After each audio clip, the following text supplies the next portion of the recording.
வாழ்க வையகம், வாழ்க வையகம், வாழ்க வளமுடன்.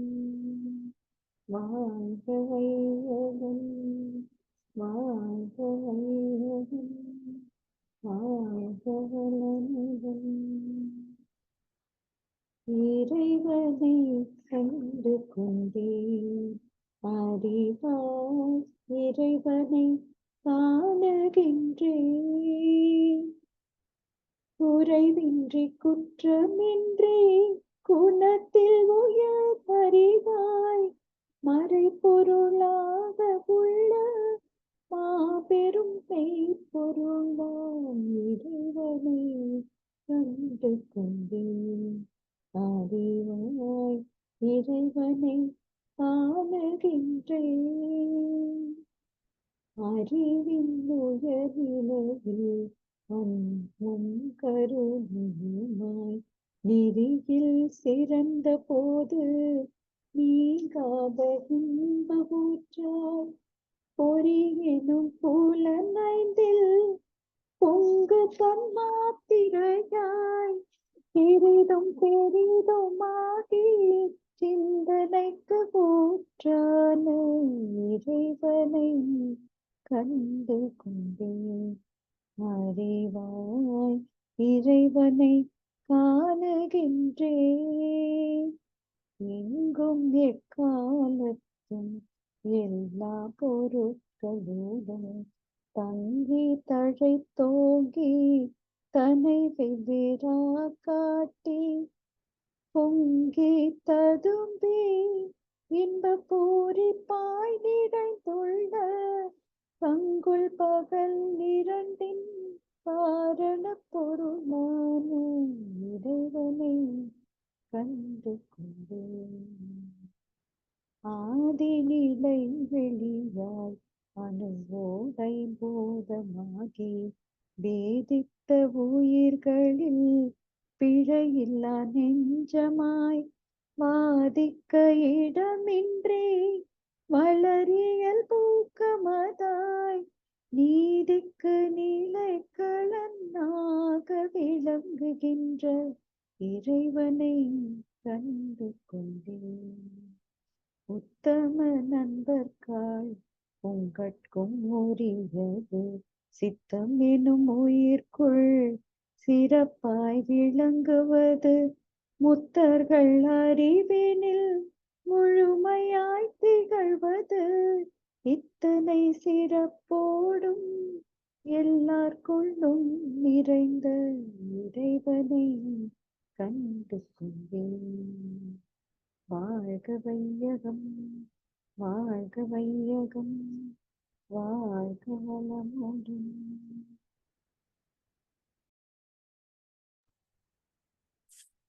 வாழ்க வையகம், வாழ்க வையகம், வாழ்க வளமுடன். குரு வாழ்க, குருவே துணை. வேதாத்திரியம் வாழ்க வளமுடன். இன்று வரை தோன்றிய அனைத்து சித்தர்களும் மகான்களும் மற்றும் வேதாத்திரிய கோட்பாடுகளை அகிலமெங்கும் பரப்பும் வேதாத்திரிய நபர்களும் சூக்குமமாய் சூழ்ந்த இன்றைய தவ நிகழ்வு வழிநடத்தட்டுமாக. இன்றைய தவ நிகழ்வை இறைவணக்கம் மற்றும் குரு வணக்கத்தோடு இனிதே தொடங்குகின்றோம். இறைவணக்கம் மற்றும் குரு வணக்கம் பாடின அருள்நெறி சங்கரி அம்மா அவர்களை அன்புடன் அழைக்கின்றோம். வாழ்க வளமுடன். வணக்கம். அழுத்தமேனும் முந்தாற்றல் ஒன்றை கொண்டே அணுமுதலாய் அந்த கோடி அனைத்தும் மாக்கி மழுத்தும் ஓர் அறிவு முதல் ஐந்தும் மாறும் வகை வகையா உயிரினங்கள் தோற்றுவித்து முழு திறனுடன் காத்து முடிக்கும் வேளாண் முழு முதற் பொருளே நம் அறிவாயாற்றும் பழுத்த நிலை வரும் வரையில் நீ நான் என்போம் பழுத்த நிலை வரும் வரையில் நீ நான் என்போம், பதமடைந்தோம், ஒன்றானோம், பரமானந்தம். வணக்கம். அண்டமதில் குரு பிடித்து அறிவை பெற்று அப்பறிவு ஒன்று முதல் ஆரவாகி கொண்ட மேலாமே குருவில் குறிப்பில்லாமல் கோடான கோடி எண்ணி அனுபவித்து கண்ட பலன் என்னை அறிய நினைந்தேன் அப்போ, கண்ட பலன் என்னை அறிய நினைந்தேன் அப்போ, கருத்துணர்த்தி கனல் மூர்த்தி கருவாம் ஞான குண்டலினி எனும் என்னை உணர்வு எழுப்பி குறித்து என்னை அறிவித்த குருவே அன்பே, குறித்து என்னை அறிவித்த குருவே அன்பே, குருவே அன்பே.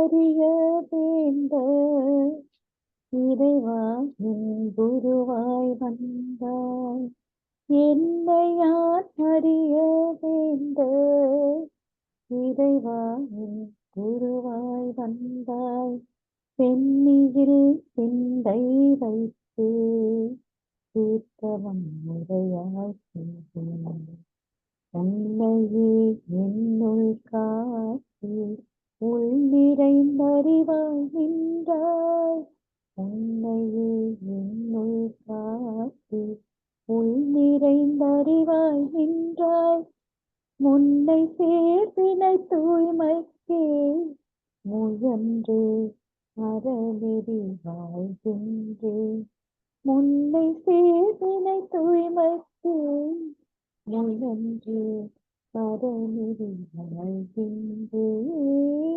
என்னை யான் அறிய வேண்ட இறைவா என் குருவாய் வந்தாய். இன்று நமக்கு சிறப்பானதொரு 9 மைய தவம் நடத்திய அருள்நிதி சிவசங்கரி அம்மா அவர்களை வாழ்த்துவோம். அருள்நிதி சிவசங்கரி அம்மா அவர்கள் வாழ்க வளமுடன், அவர்களின் அன்பு குடும்பம் வாழ்க வளமுடன், அவர்களின் உடல்நலம், பொருள் வளம், மனவளம் மற்றும் அவர்களின் ஆன்மீக தொண்டு வாழ்க வளமுடன், வாழ்க வளமுடன், வாழ்க வளமுடன். தொடர்ந்து இன்றைக்கான ஞானக்களஞ்சியம் பாடல் பாட அருள்நிதி சங்கரி அம்மா அவர்களை அன்புடன் அழைக்கின்றோம். வாழ்க வளமுடன். மறைப்பொருள் விளக்கம். காந்தம் சிவம் சக்தியாம் கருத்தில் அர்த்தநாரியாம் காட்டானாம் அரூபமும் காணுகின்ற உருவமும் காந்த ஆற்றல் என்றுணர்ந்தோர் 8 என்றனர், கடவுள் உயிர் சேர்க்கையே காந்தம் என்ற கருத்திலே காந்தம் அதை குண்டலினியாய் காட்டினார் அகத்தவம், காணுருவம் ஒளி ஒளி கருது சுவை மனம் மனம், காந்தம் அதன் மாற்றமே கவர்ச்சி தன்னில் இரண்டிதே, காந்தம் அதன் உட்பொருளே கடவுள் வேதம் மறைப்பொருள். நன்றி. நன்றிகள் அம்மா. பாடல்களுக்கு விளக்கமளிக்க மூத்த பேராசிரியர் பழனிசாமி ஐயா அவர்களை அன்புடன் அழைக்கின்றோம். வாழ்க வளமுடன் ஐயா. வாழ்க வளமுடன். வாழ்க வையகம், வாழ்க வையகம், வாழ்க வளமுடன். குரு வாழ்க, குருவே துணை. சான்ற பெருமக்களே, காந்த தத்துவ பாடலை மாறிய பொருள் விளக்கம். காந்தம் சிவம் சக்தியா, கருத்தில் அர்த்தநாரியா. சிவம் சக்தி பக்தி மார்க்கத்திலே சிவம் சக்தி என்று 2 தன்மைகளை சொல்வார்கள். இதுவே அறிவியல் சொல்கின்ற போது ஸ்பேஸ் அண்ட் எனர்ஜி, இருப்பும் ஆற்றலும். சிவம் என்ற சொல்லுக்கே நிலைத்திருப்பது, அசையாதிருப்பது என்றுதான் பொருள். சக்தி என்றால் எனர்ஜி, அதை ஈவ் என்று பைபிள்ல சொல்லும். இதைத்தான் வேதம் என்றும் சொல்வார்கள். இறை துகள்தான் வேதம் என்ற சொல்லிலே அடங்கும். காந்தம், சிவம், சக்தி, இருப்பும் இயக்கமும் சேர்ந்ததுதான் காந்தம். என்ற காந்தம் என்கின்ற போது ஈர்ப்பு சக்தி, விளக்கு சக்தி இரண்டும் கலந்ததுதான் காந்தம் என்று அறிவியல் நிரூபித்திருக்கிறது. அப்ப அந்த ஈர்ப்பு விளக்கல் இரண்டும் கலந்த நிலை காந்தம் என்றால், இந்த ஈர்ப்பு விளக்கல் இரண்டிலே எது முதன்மையானது?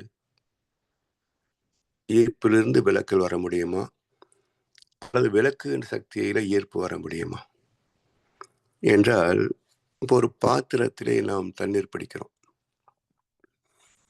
பாத்திரத்தின் கொள்ளளவு நிரம்புகின்ற வரைக்கும் குழாயிலிருந்து வருகின்ற நீர் உள்ளே நிரம்பிக் கொண்டே வருகிறது. அதாவது குழாயிலிருந்து நீர் பாத்திரத்தில் விழுகிறது, மேலிருந்து கீழே.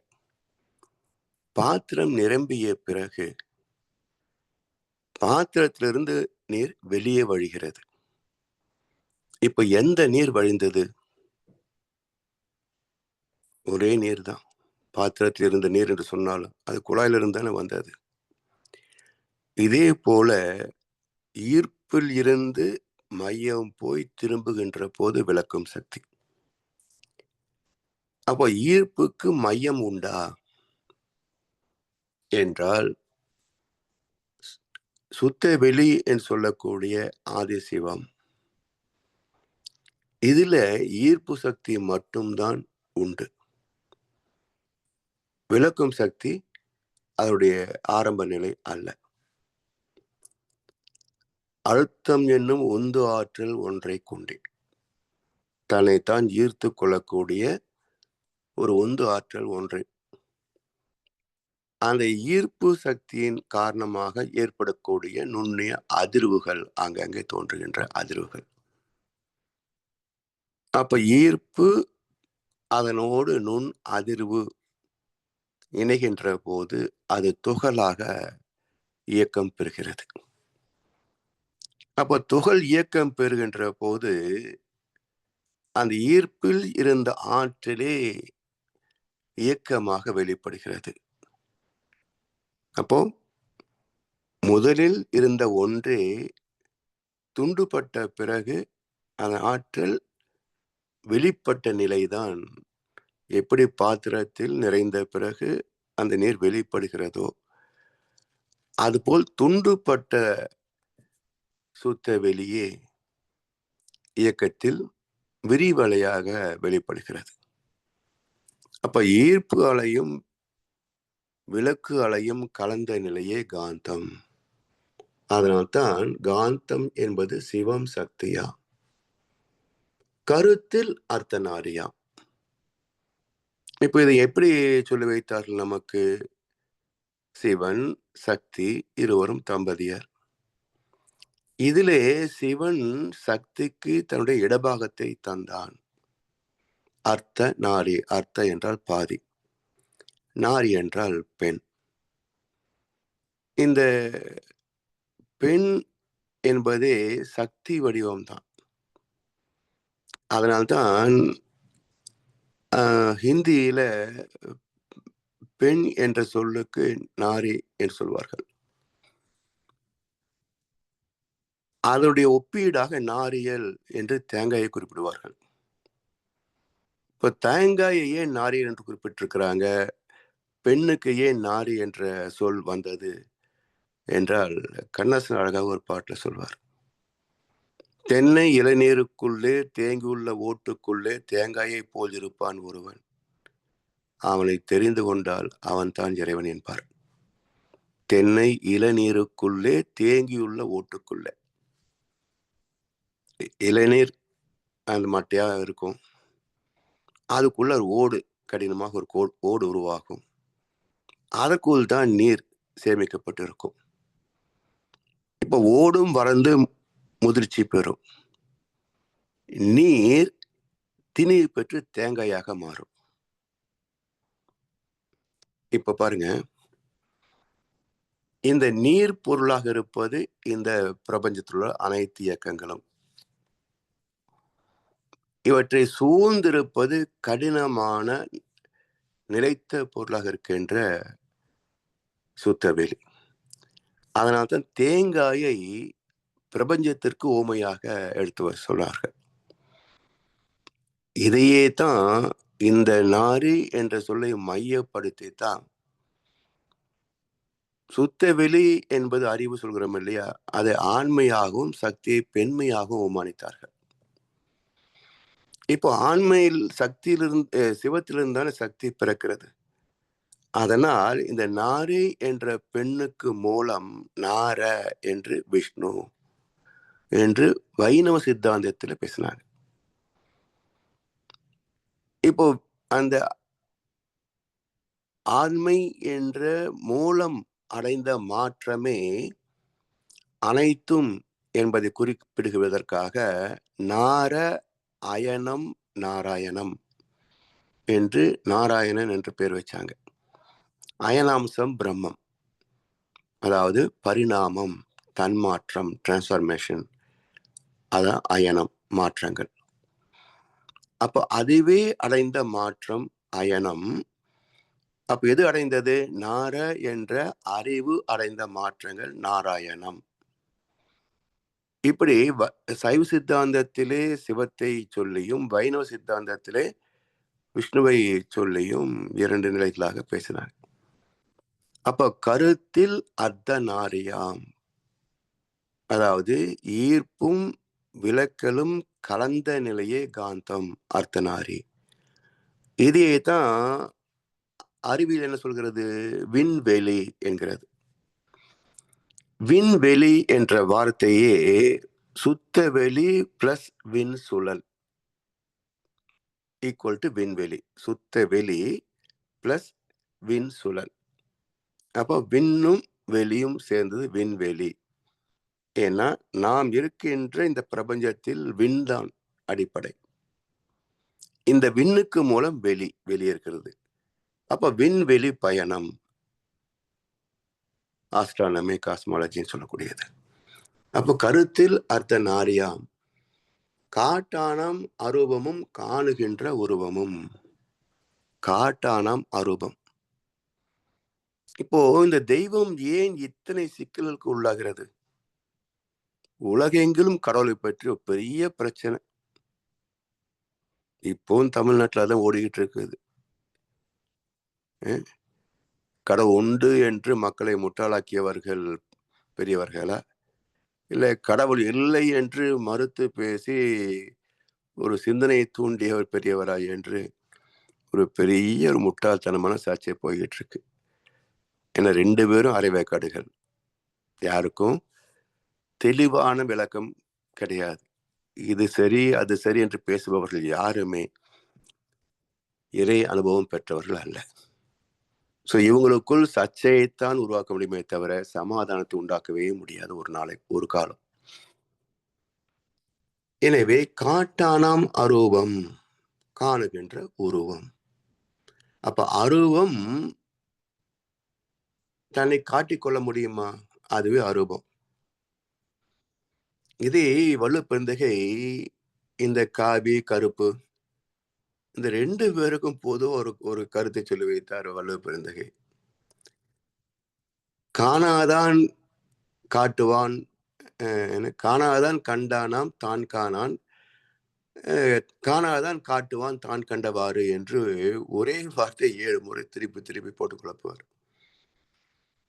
காணாதான் கண்டானாம் தான் கண்டவாறு, அதாவது தன்னை காட்டிக் கொள்ளாத இறைவன் மனிதனாக வந்த பிறகு தவத்திலே ஆழ்ந்து போய் தன் மூலமாகிய அருவமாகிய தெய்வத்தை அறிந்து கொண்டான். காணாதான் காட்டுவான் தான் கண்டவாறு, காணாதான் காட்டுவான் தான் கண்டவாறு. தெய்வத்தையே அனுபவத்தில் உணராதவன், அறியாதவன் கடவுள் இப்படித்தான் இருக்கிறார் என்று பொய் சொல்லுவான். இதை சிம்பிளா சொல்லணும்னா, கண்டவர் விண்டிலர், விண்டவர் கண்டிலர். ஒரு முறை என் நண்பர் கேட்டார், கடவுளை பற்றி உங்களுடைய இதில் என்ன சொல்றீங்க, நீங்க என்ன கருத்து வச்சிருக்கிறீங்கன்னு கேட்டேன். என்னது கருத்து வைக்கிறது, கண்டவர் விண்டிலர், விண்டவர் கண்டிலர் அப்படின்னாரு. என்ன சொன்னீங்க?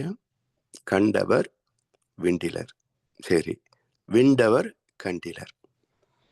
அதாவது அவர் என்ன சொல்றாருன்னா, பார்த்தவங்க சொல்லலை, சொன்னவங்க பார்க்கலைன்னாரு. நான் கேட்டேன், இப்ப சொன்னவங்க பார்க்கல, அப்ப பார்க்காதவங்க சொன்னதை நீங்க ஏன் நம்புறீங்கன்னு கேட்டேன். பார்த்தவங்க சொல்லல, சொன்னவங்க பார்க்கல, அப்போ பார்க்காதவன்னு சொன்னதை நீங்க ஏன் நம்புறீங்கன்னு கேட்டேன். சரி ஆயிட்டாரு. ஸோ இது போல்தான் இன்றைக்கு உலகத்துல கடவுளை பற்றி பேசுகின்ற பல கருத்துக்கள் அந்த சுத்தவெளி அனுபவம் இல்லாதவர்கள் பேசுவதனால்தான் இத்தனை குழப்பங்கள். சுத்தவெளி அனுபவத்தை பெற்றுவிட்டால் எல்லாமே சரி, எல்லாமே தப்பு. இவர் சொல்லுகின்ற எல்லாமே சரி, இவர் சொல்லுகின்ற எல்லாமே தப்பு. ஏன்னா ஒரு கோணத்தில் சரியா தெரியும், இன்னொரு கோணத்தில் தப்பா தெரியும். அப்ப உண்மை எது என்றால் அரூபம் தான் அனைத்திற்கும் மூலம்.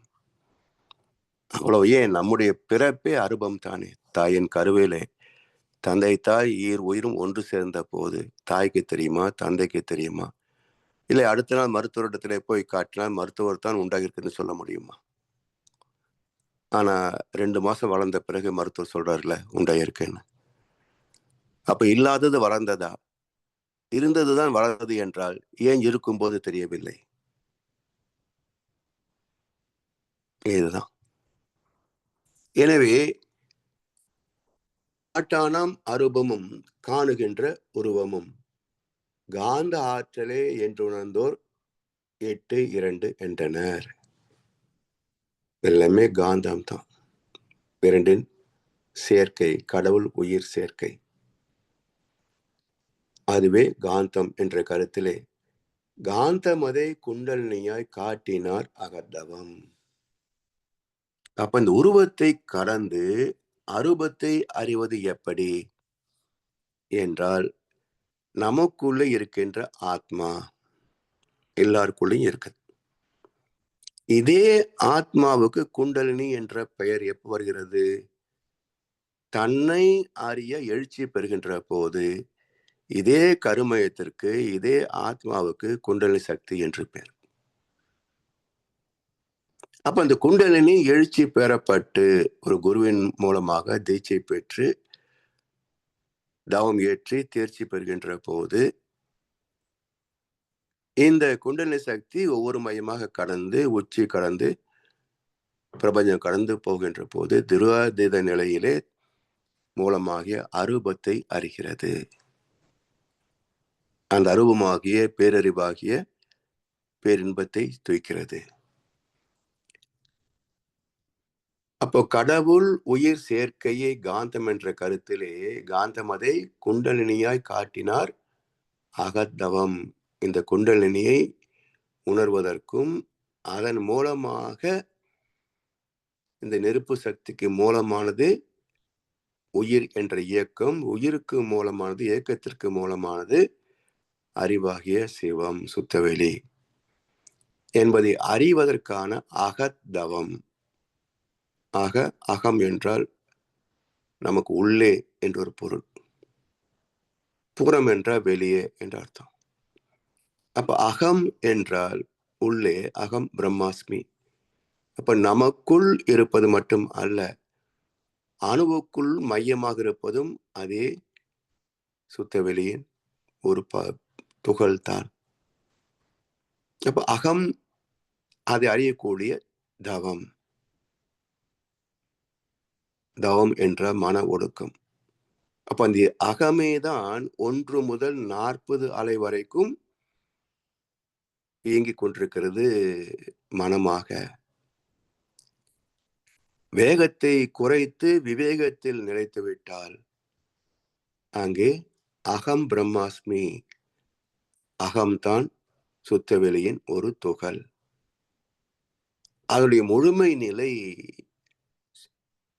எல்லையில்லாத பெருவெளி என்று அகத்தில் இருந்து அகத்துக்கு மூலமாகிய வெளியை உணர்வது, எல்லாவற்றுக்கும் மூலமாக இருந்து கொண்டு எல்லாவற்றையும் தன்னுள் அடக்கி இயக்கிக் கொண்டிருக்கின்ற எல்லையற்ற பரவெளி.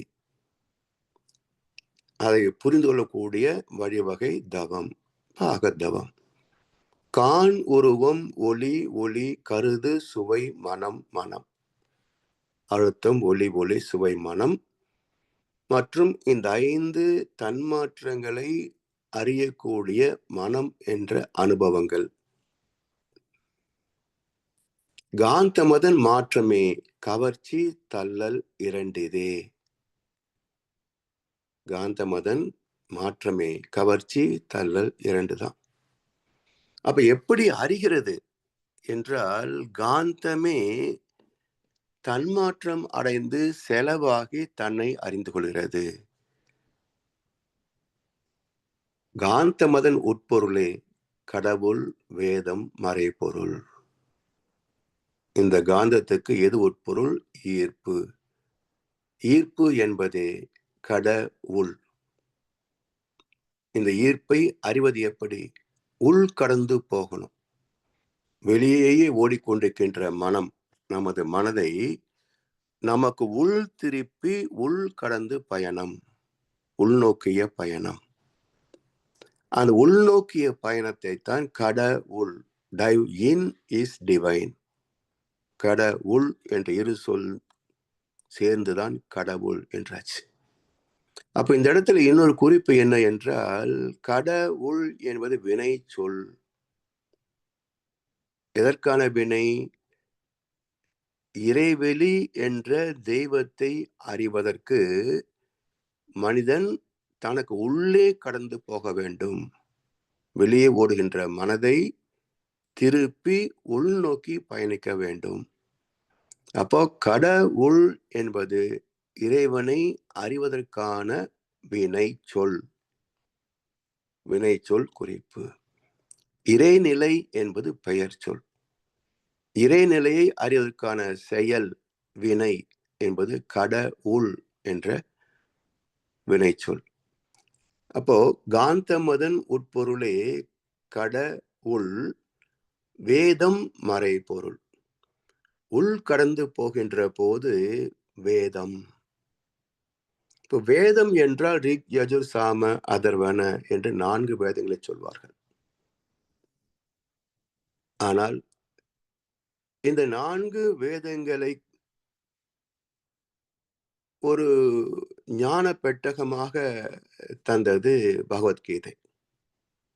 அப்ப பகவத்கீதையிலே வேதத்தை பற்றி என்ன சொல்லப்படுகிறது என்றால், யாண்டும் நிறைந்துள்ள வேதம் யக்ஞத்தில் நிலை பெற்றுள்ளது என்று 4வது அத்தியாயமாகிய ஞான கர்ம சந்நியாசி யோகத்திலே பேசப்படுகிறது. அப்போ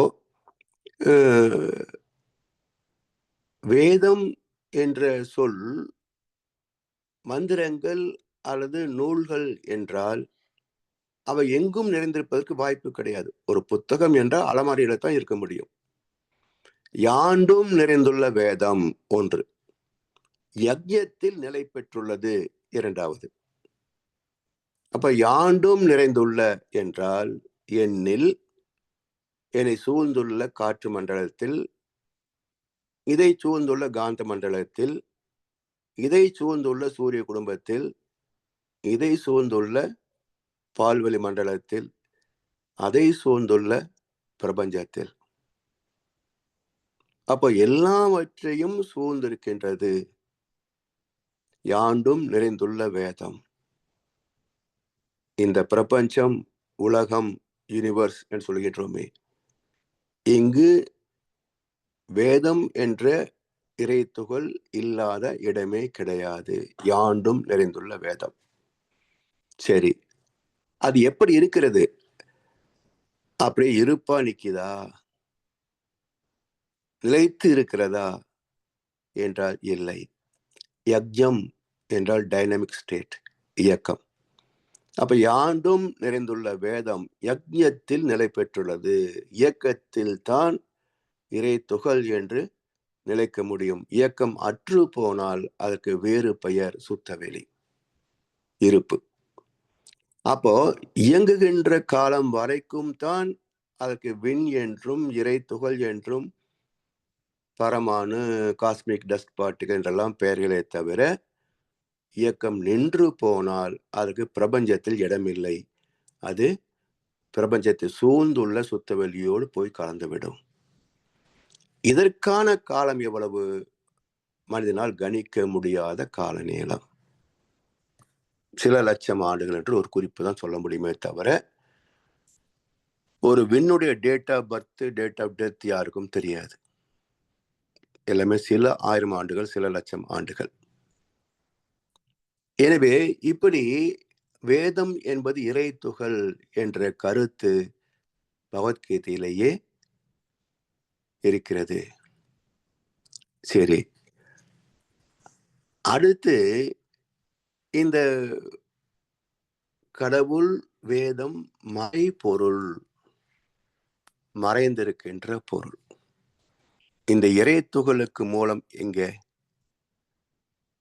அடிப்படை இயக்கம், ஃபண்டமெண்டல் எனர்ஜி பார்ட்டிகிள், மூலக்கூறு, இதுதான் இறை துகள். இது எங்கே இருந்து வந்தது என்றால், இதுவும் மறைபொருள். இதற்கு மூலமாகிய சுத்தவெளியும் மறைபொருள். அப்ப மறைபொருள் என்று ஏன் சொல்கின்றோம் என்றால், அது மறைந்திருப்பதனால் மட்டும் மறைபொருள் அல்ல, மறைத்து வைக்கப்பட்டதனாலும் அது மறைபொருள். யார் மறைத்து வச்சாங்க? யார் மறைச்சு வச்சாங்க? எனவே அதாவது தெளிவாக சொல்லப்பட்ட விளக்கங்கள். இங்க இன்றைக்குத்தான் மதங்கள் அது இதெல்லாம் வச்சு குழப்பிட்டு இருக்கிறோமே தவிர, இந்து சமயம் ஏன் இதை பெரிதாக பொருட்படுத்தவில்லை என்றால், அது எல்லாவற்றிலும் இருக்கிறது என்பதை மிக தெளிவாக சொல்லிவிட்டது. உலகத்திற்கே தெய்வத்தை பற்றி பேசிய மொழி தமிழ். சொல்லப்பட்டது சிவம் என்ற சைவ சித்தாந்தம். இப்ப சைவ சித்தாந்தம் எதில் இருக்கும் பாருங்க. 63 நாயன்மார்கள் எழுதியது தமிழிலா அல்லது சம்ஸ்கிருதத்திலா? திருவாசகம் தமிழா சம்ஸ்கிருதமா? அப்போ தமிழை வளர்த்தவர்கள் யாருங்க? அரசியல்வாதிகளா, ஆன்மீகவாதிகளா? இவர்கள் தமிழால் வளர்ந்தவர்கள், தமிழை வளர்த்தவர்கள் அல்ல. தமிழை வளர்த்தவர்கள் சைவ பெரியார்களும் வைணவ பெரியார்களும். பின்னாடி வைணவத்திலேயும் பெரிய பல நூல்கள் தமிழில் எழுதப்பட்டன.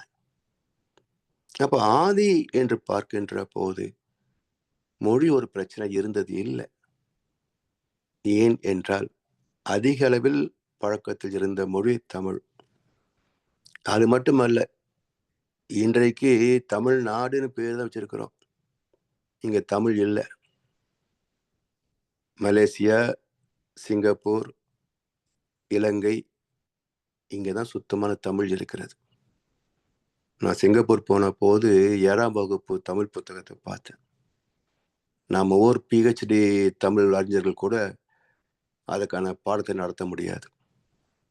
அவ்வளவு ஆழமான இலக்கண குறிப்புகள், மொழி வார்த்தைகள், அந்த அளவுக்கு சிறப்பாக சிங்கப்பூர், மலேசியா, இலங்கை நாடுகளிலே தமிழ் நிலைத்திருக்கிறது. இங்கே தமிழை வளர்க்கின்ற தமிழ்நாட்டில் தமிழ் காணாமல் போய்விட்டது. எல்லாம் பண்ணி தமிழ் தான். மீட் பண்ணி, கலெக்ட் பண்ணி, அண்டர்ஸ்டாண்ட் பண்ணி, அதை பண்ணி இதை பண்ணி கன்னி தமிழ் போய் பண்ணி தமிழ் ஆகி போச்சு. ஆனால் வார்த்தை மட்டும் இவங்க தமிழ் வளர்க்குற மாதிரி பேசி திரிவாங்க. எனவே கடவுளை பற்றி ஏன் அவ்வளவு குறிப்பு கொடுக்கவில்லை என்றால், அது ஒன்றும் பெரிய பிரச்சனை இல்லப்பா, எல்லாம் அதுவே தான். மனம் ஒடுங்க வேண்டும் என்றால் அமைதியா தவம் பண்ணணும். மனம் விரிந்து விட்டால் பல பிரச்சனைகள் வரும், பல குழப்பங்கள் வரும். அப்ப சைவ சித்தாந்தத்தில் சொல்லப்பட்ட ஒரு கருத்து, சிவபெருமான் எப்பவும் தனிமையிலே தியானத்தில் இருப்பார். அப்போ தேவர்கள் முனிவர்கள் எல்லாம் கேட்கிறாங்க, பெருமானே, நாங்க எல்லாரும் உங்களை அடைவதற்காக தவ முறை தியானத்தை எல்லாம் பின்பற்றுகிறோம். ஆனால் தாங்களோ எப்போதும் தனிமையிலே தவத்தில் இருக்கிறீர்களே என்றால் நீங்கள் யாரை நோக்கி தவம் செய்கிறீர்கள்? அருமையான கேள்வி. அப்ப அந்த உருவத்தில் இருக்கின்ற சிவபெருமான் சொல்றாரு, நான் என் மூலத்தை நோக்கி தவம் ஏற்றுகிறேன். இவ்வளவுதான், முடிஞ்சு போச்சுங்க தத்துவம். காட்டானாம் அருவமும் காணுகின்ற உருவமும். இங்க சிவனை மனித கடவுளாக பார்க்கிறாங்க. அந்த மனித கடவுள் என்ன சொல்கிறது? எனக்கு மூலம் ஒன்று இருக்கிறது, அரூபம். அதை அறிகின்ற வழி தவம் மட்டுமே. இவ்வளவுதாங்க, ஒரு காம்ப்ளிகேஷன் கிடையாது. சைவ சித்தாந்தம் உலகத்திலேயே முதல் கடவுளை கண்டெடுத்து அதை அடைவதற்கான எளிய வழிகளையும் பேசிவிட்டது. இதெல்லாம் பின்னாடி வியாபாரத்தனமாக மாறி போச்சு. இன்று வரைக்கும் கடவுள் பெயரால் கோடிக்கணக்கில் சொத்து சம்பாதிப்பதற்கான வழிவகைகள் தான் வச்சிருக்கிறாங்களே தவிர உண்மையான கடவுளை பற்றி யாருக்கும் தெரியாதுங்க. எனவே காந்தமதன் உட்பொருளே கடவுள், வேதம், மறைபொருள். 8 வரிகளிலே எவ்வளவு கருத்துக்கள் மகர்ஷி தன் அனுபவத்தை இணைத்து தந்திருக்கிறார்கள் என்பதை இன்றைய சிந்தனையாக எடுத்துக்கொண்டு வாய்ப்படுத்தினருக்கும் நன்றி பாராட்டி நிறைவு செய்கின்றோம். வாழ்க வளமுடன், வாழ்க வையகம். வாழ்க வளமுடன் ஐயா.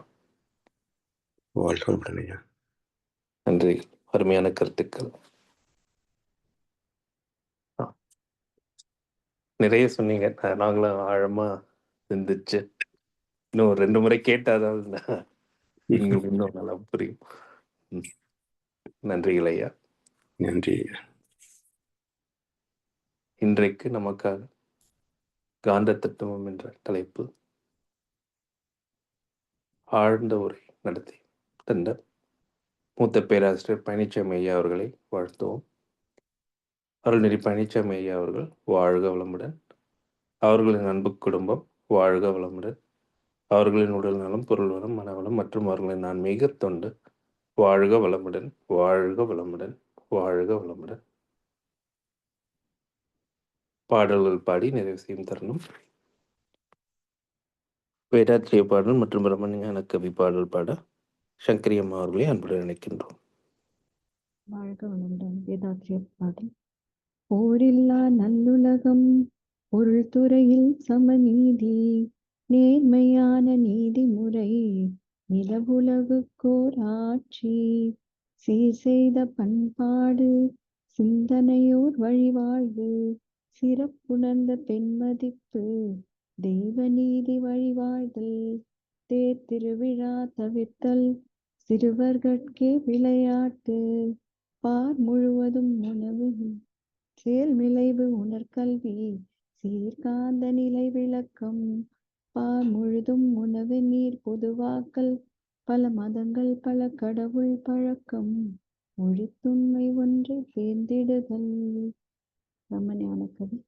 இறைவெளியே தன்னிருக்க சூழ்ந்தழுத்தும் ஆற்றல், சூழ்ந்தழுத்தும் ஆற்றல், இதன் திணிவு மடிப்பு விழ சுழலும் நுண்விண்ணா, இறைவெளியில் விண் சுழல நெருக்குகின்ற உரசல், நெருக்குகின்ற உரசல், நிலை வெளியில் எழுப்புகின்ற நேரலைகள் காந்தமாம், மறைப்பொருளாம் காந்தம் தன் மாத்திரைகள் ஐவகை, தன் மாத்திரைகள் ஐவகை, மலைக்காதி விண்கூட்டம் மாபூதம் ஐந்துமாம், முறையாய காந்த அலை மனமாம் உயிர் உடல்களில் மனமாம் உயிர் உடல்களில் மதி உயர்ந்தி உண்மை பெற மா பிரம்ம ஞானமாம் மா பிரம்ம ஞானமாம்.